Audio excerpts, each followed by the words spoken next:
ॐ तव कथामृतं तप्तजीवनं कविभिरीडितं कल्मषापहं श्रवणमङ्गलं श्रीमदाततं भुवि गृह्णन्ति ये भूरिदा जनाः।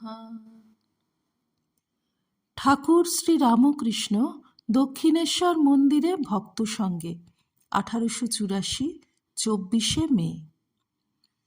পঞ্চবিংশ পরিচ্ছেদ। ঠাকুর শ্রী রামকৃষ্ণ সেই পূর্বপরিচিত ঘরে বসিয়া আছেন। বেলা 11টা হইয়াছে।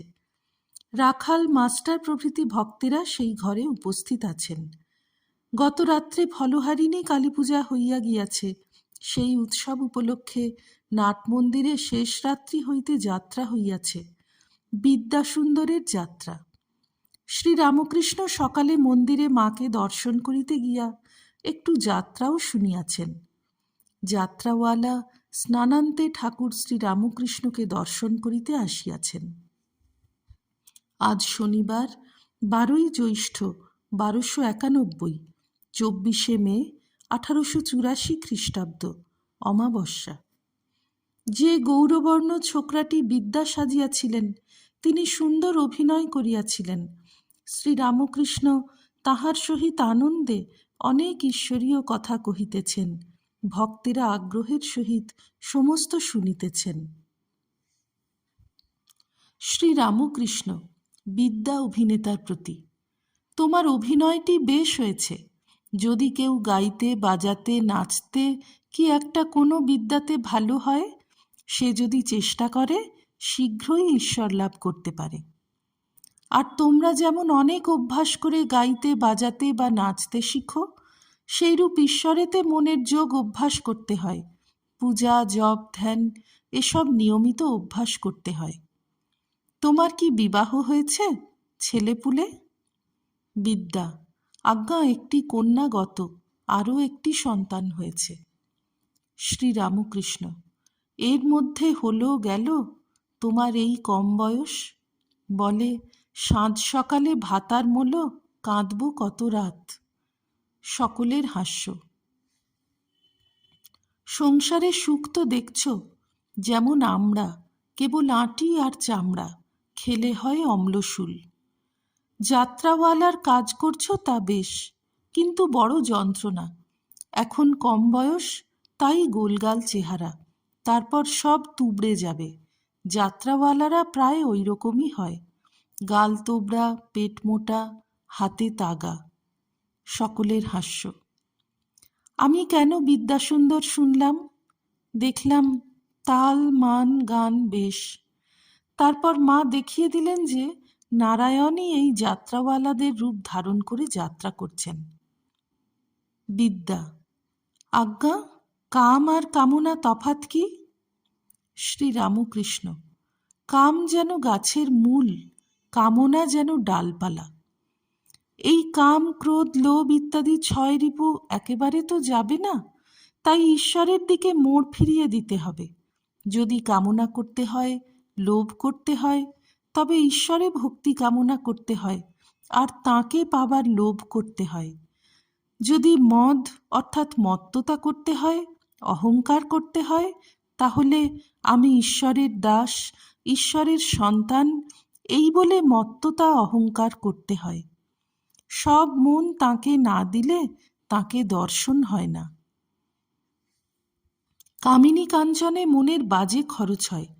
এই দেখো না, ছেলে মেয়ে হয়েছে, যাত্রা করা হচ্ছে, এই সব নানা কাজে ঈশ্বরেতে মনের যোগ হয় না।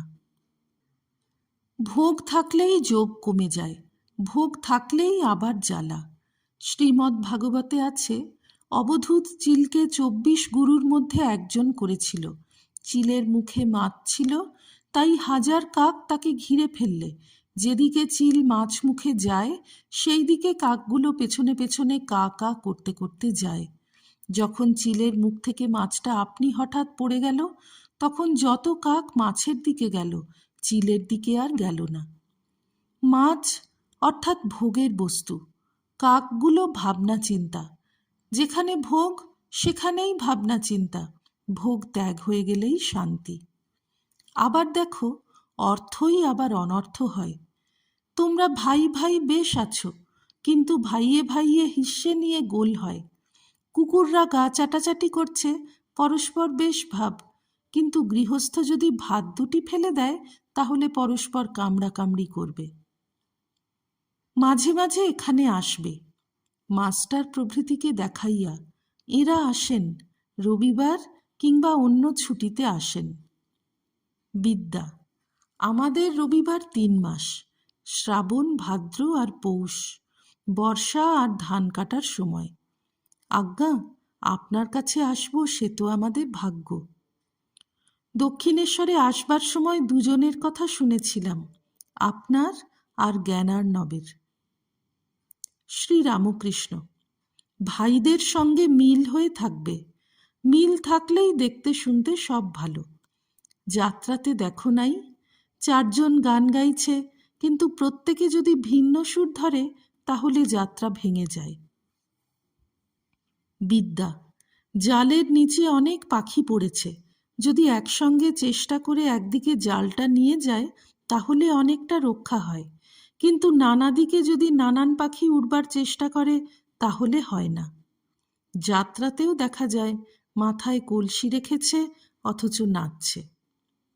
শ্রীরামকৃষ্ণ: সংসার করবে অথচ মাথার কলসি ঠিক রাখবে, অর্থাৎ ঈশ্বরের দিকে মন ঠিক রাখবে। আমি চানকে পল্টনের সিপাইদিগকে বলেছিলাম, তোমরা সংসারের কাজ করবে, কিন্তু কালরূপ ঢেকি হাতে পড়বে, এটি হুঁশ রেখো। ওদেশে ছুতরদের মেয়েরা ঢেকি দিয়ে চিঁড়ে কাঁড়ে, একজন পা দিয়ে ঢেকি টেপে আর একজন নেড়ে চেড়ে দেয়। সে হুঁশ রাখে যাতে ঢেকির মুষলটা হাতের উপর না পড়ে। এদিকে ছেলেকে মাই দেয়, আর এক হাতে ভিজে ধান খোলায় ভেজে লয়। আবার খদ্দেরের সঙ্গে কথা হচ্ছে, তোমার কাছে এত বাকি পাওনা আছে, দিয়ে যেও। ঈশ্বরেতে মন রেখে তেমনি সংসারে নানা কাজ করতে পারো, কিন্তু অভ্যাস চাই আর হুঁশিয়ার হওয়া চাই, তবে দুদিক রাখা হয়। বিদ্যা: আজ্ঞা, আত্মা যে দেহ থেকে পৃথক তার প্রমাণ কি? শ্রীরামকৃষ্ণ: প্রমাণ? ঈশ্বরকে দেখা যায়, তপস্যা করলে তাঁর কৃপায় ঈশ্বর দর্শন হয়। ঋষিরা আত্মার সাক্ষাৎকার করেছিলেন। সায়েন্সে ঈশ্বর তত্ত্ব জানা যায় না, তাতে কেবল এটার সঙ্গে ওটা মিশালে এই হয় আর ওটার সঙ্গে এটা মিশালে এই হয়, এই সব ইন্দ্রিয়গ্রাহ্য জিনিসের খবর পাওয়া যায়। তাই এ বুদ্ধির দ্বারা এসব বোঝা যায় না, সাধু সঙ্গ করতে হয়। বৈদ্যের সঙ্গে বেড়াতে বেড়াতে নাড়ি টেপা শেখা যায়। বিদ্যা: আজ্ঞা, এইবার বুঝেছি। শ্রীরামকৃষ্ণ: তপস্যা চাই, তবে বস্তুলাভ হবে। শাস্ত্রের শ্লোক মুখস্থ করলেও কিছু হবে না। সিদ্ধি সিদ্ধি মুখে বললে নেশা হয় না, সিদ্ধি খেতে হয়। বিদ্যা শ্রীরামকৃষ্ণের প্রতি: আজ্ঞে, আত্মদর্শন কি উপায়ে হতে পারে? এই সময় রাখাল ঘরের মধ্যে আহার করিতে বসিতেছেন, কিন্তু অনেকে ঘরে আছেন বলিয়া ইতস্তত করিতেছেন। ঠাকুর আজকাল রাখালকে গোপালের ভাবে পালন করিতেছেন, ঠিক যেমন মা যশোদার বাৎসল্য ভাব। শ্রীরামকৃষ্ণ রাখালের প্রতি: খা না রে, এরা না হয় উঠে দাঁড়াক। একজন ভক্ত প্রতি: রাখালের জন্য বরফ রাখো। রাখালের প্রতি: বন হুগলি তুই আবার যাবি, রৌদ্রে যাসনি। রাখাল আহার করিতে বসিলেন। ঠাকুর আবার বিদ্যা অভিনেতা যাত্রাওয়ালা ছোকরাটির সঙ্গে কথা কহিতেছেন। শ্রীরামকৃষ্ণ বিদ্যার প্রতি: তোমরা সকলে ঠাকুর বাড়িতে প্রসাদ পেলে না কেন? এখানে খেলেই হতো। বিদ্যা: আজ্ঞা, সবাইয়ের মত তো সমান নয়, তাই আলাদা রান্না বাড়া হচ্ছে। সকলে অতিথিশালায় খেতে চায় না। রাখাল খাইতে বসিয়াছেন। ঠাকুর ভক্ত সঙ্গে বারান্দায় বসিয়া আবার কথা কহিতেছেন। ॐ निरञ्जनं नित्यमनन्तरूपं भक्तानुकम्पाधृतविग्रहं वै ईशावतारं परमेशमिड्यं तं रामकृष्णं शिरसा नमामः। श्रीरामकृष्णार्पणमस्तु।